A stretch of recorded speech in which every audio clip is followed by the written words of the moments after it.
When you have less spending power, it's more important to monitor prices and find good deals. Sugar, not long ago, cost just 85 pence. But according to Gibraltar, in just 2 weeks, this household staple soared to £1.30. The Macias family, who own and run this franchise, decided not to pass on that cost to local consumers, bringing the price of sugar on their shelves down to 95 pence. It's an example of the sort of volatility in prices across Europe that has created a heightened sense of awareness among those who shop at supermarkets and those who run them. It means prices can vary across supermarkets, though they should more or less converge to the evolving new normal over time. We've been seeing customers, I think, shopping around. Everyone's noticed the cost of living increases in food, in most things. So luckily we've seen a lot of new faces around, which we think is a positive step. I used to just go to one supermarket, which was Morrison's. Now I'm finding most of the shelves are empty, etc. So I find I'm shopping around a bit more now. Occasionally I'll pop into Spain, but again the price over there have gone up as well. At home I try and get the kids to turn the lights off and not have 14 baths a day, etc. We're just trying to cut as many corners as possible. Basically buying really what you need and don't go over the top, especially people that have got children or we got multiple animals like I have. So basically most of my money goes on them, really. And trying to find out all the offers. So basically we cannot shop in just one shop, we have to share, to where to go, Morrison's or here or Eroski, Coviran or wherever. I try to go to different shops because I realise that in Morrison's, for example, some things are more expensive than Tesco's, and then Tesco's is cheaper than Coviran and stuff. So no sé. Lately I've started baking and I need to find loads of different ingredients. For example, chocolate chips here are 20p more than in Tesco's, but it makes a difference to me. Do you know what I mean? The latest inflation figures for Gibraltar show that food has once again gone up significantly in cost. The only things that have gone up more are housing and services. In a global market, the volumes imported by local supermarkets are small. They have limited bargaining power to negotiate prices down. Moreover, since Brexit, it has become much harder to transport items to Gibraltar. Cumbersome paperwork and the rising cost of fuel have had shipping agents working overtime. Imports are further exasperated by the fluctuating value of the pound against the euro. These costs are incurred by supermarkets and are usually passed on to the consumer sooner or later. As we've got different sources of supply, we have our eyes open at different markets. If something goes up in say Spain, we feel it most probably will go up in England sooner or later.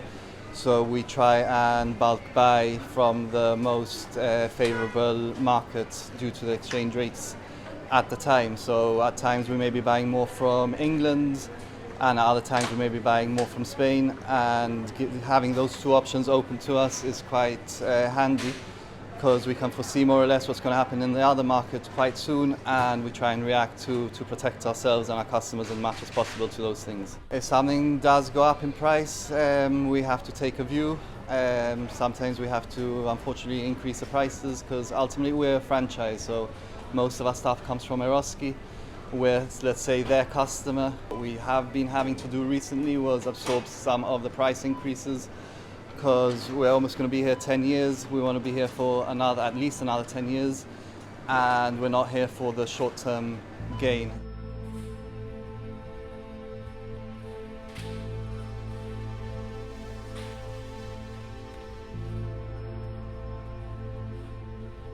For the first 9 years, we've seen very modest increase in prices. On the contrary, as the more we've learned, the more experience we've got, the more suppliers we've been getting, we've been able actually to reduce many costs by getting better deals and buying better. The last year, things have gone literally crazy because of the general factors of cost of living.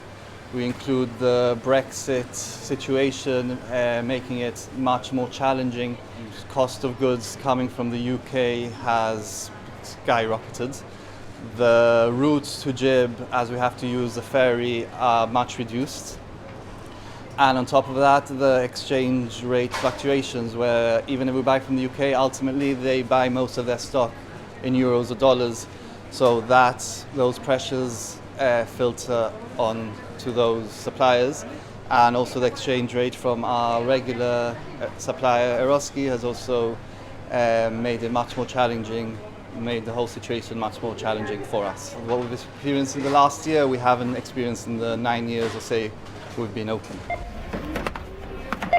Mr. Macias says that shipping companies are having to increase their costs every 2 to 3 months.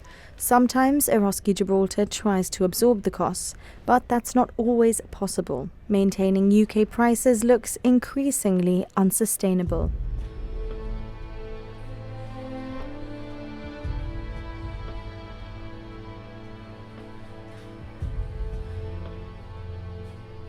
As prices go up, shoppers have become more savvy.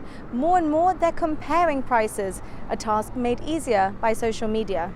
A Gibraltar supermarket price comparison page on Facebook, launched just 3 months ago, has seen 3,500 members join since. Shoppers take to the forum to share information about where to find the best bargain on a product or to point out inconsistencies. I think that we're all trying to help each other out a bit. Obviously, it's kind of feels like unprecedented times. I appreciate cost of living has gone through the roof, and I think this website's really helped people being able to post what they can see around Gibraltar and where is to get the best price.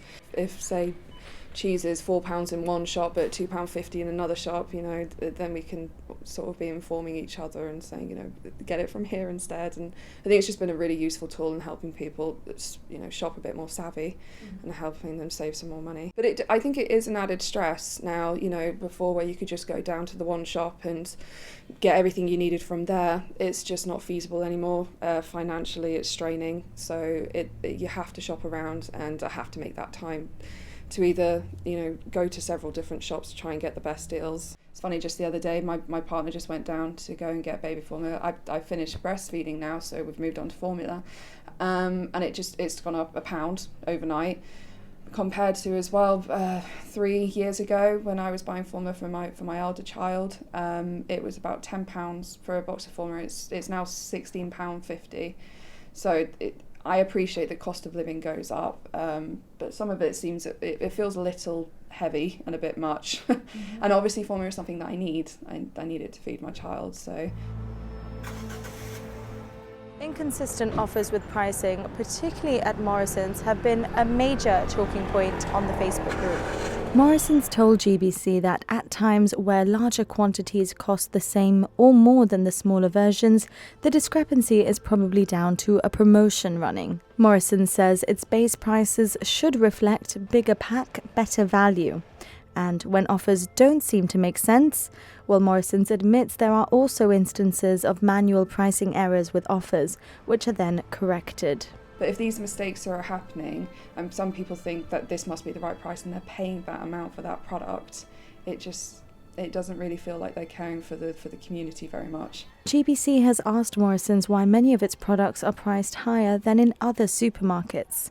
It told us that where products are supplied from the UK and the end-to-end cost price of getting those products on our shelves in Gibraltar is higher, that is sometimes reflected in the shelf edge price. The supermarket says it's working to keep prices down, but cost prices are increasing and supply in Gibraltar has become more complex. Morrison sources over 2,000 products locally, and it says it's reviewing its supply and logistics routes for supplying goods to sell on the Rock, which will allow them to pass on savings to customers. Morrison's brings the majority of its products from the UK. Its products of animal origin carry the added cost of coming in via the Algeciras ferry route. It's also not clear what effects on pricing could result from the recent takeover by US firm Clayton, Dubilier and Rice. Regardless of what's happening in the background, the rising cost of food is something a lot of people are talking about. Yeah, they've gone up quite a lot, double in price, everything that was cheap about 90p, they've gone up to £1.50 or even £1.90. And it's making it hard for everybody to be able to shop because, people are struggling with the wages and one thing and the other, you know, the mortgages and everything else. So basically I think it's just, you know, it's too much. Almost everything's gone up slightly, you know, depends, you know, but I mean, there's quite a big hike. The fresh produce, pork and things like that, not too bad, but a lot of stuff gone up a lot. Expensive little bit, yeah. Now, yes, yeah. Milk, for instance, it used to be about 106 and now it's about 180. You know, and milk's a basic. Bread, the same. Everything has not just gone up a little, has gone up hugely. I haven't generally noticed, more with the petrol.